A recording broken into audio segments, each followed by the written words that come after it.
काय, मराठी मजुरांचं काय, अपंग दिव्यांगाचं काय, त्यासाठी समोर येणं गरजेचं आहे.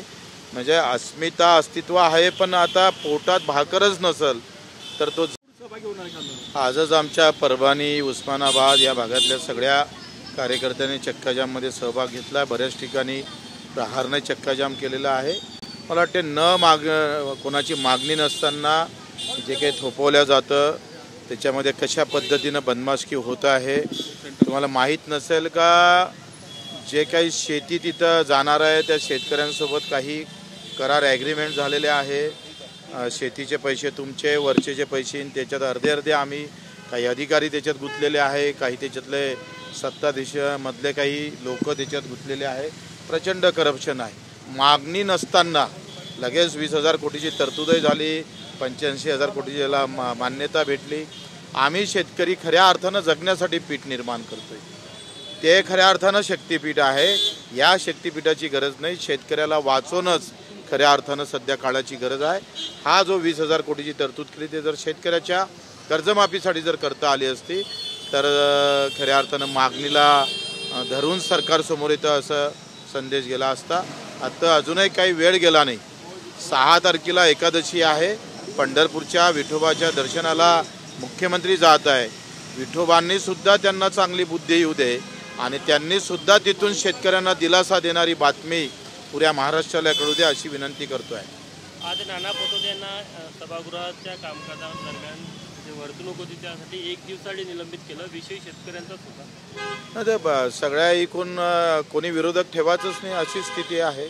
म्हणजे एकंदरीत आणीबाणीपेक्षाही ही जी काही भूमिगत आणीबाणी आहे, म्हणजे विरोधात असले तर ईडी लावायची, ईडी लागत नसेल तर पक्षात घ्यायचं, पक्षात घेतलं तर ईडी काय सगळे प्रकरणं संपून टाकायचे. आता भाजपची एकंदरीत ही रामराज्याची वेगळी कल्पना मांडत आहे भाजप.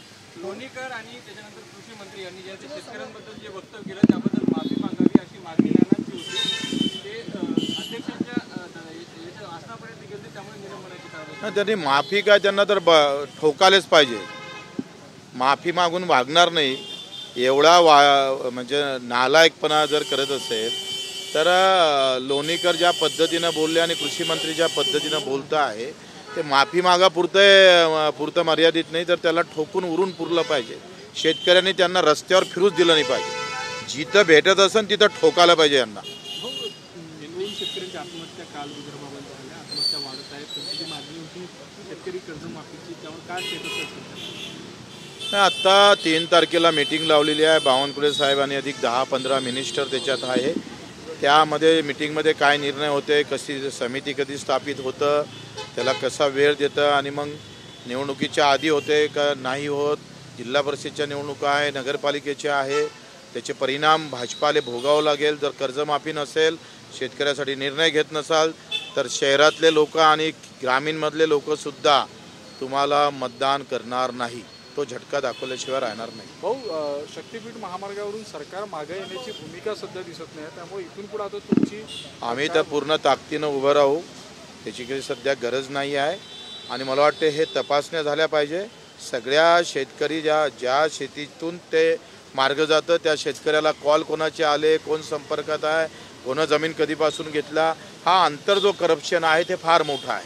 म्हणजे शक्तीपीठ आता गरज राज्यकर्त्याची झाली का लोकांची आहे, आणि हाच खरं तर संशोधनाचा विषय आहे. विजयी मेळावा आहे दोन्ही ठाकरे बंधूंचा. तुम्ही त्या आंदोलनाला पाठिंबा दिला होता, तुम्ही आता विजयी मेळाव्यात सहभाग घेणार का? मला वाटते मराठी भाषेसाठी केलेला जो काही आंदोलन होतं त्याच्यात यश प्राप्त झालेलं आहे. आता मराठी शेतकरी मजुरांसाठी मला वाटते दोनही भावांनी एकत्र होऊन हा लढ्यात सहभागी झाले पाहिजे आणि मग आम्ही लागन तर शेतकऱ्यांकडून त्यांना आम्ही विशेष सत्कार म्हणून त्यांच्यासाठी आम्ही जाऊ. आता सध्या आमचं जाणं शक्य नाही, परंतु आता मराठी शेतकऱ्याचं काय, मराठी मजुरांचं काय, अपंग दिव्यांगाचं काय, त्यासाठी समोर येणं गरजेचं आहे.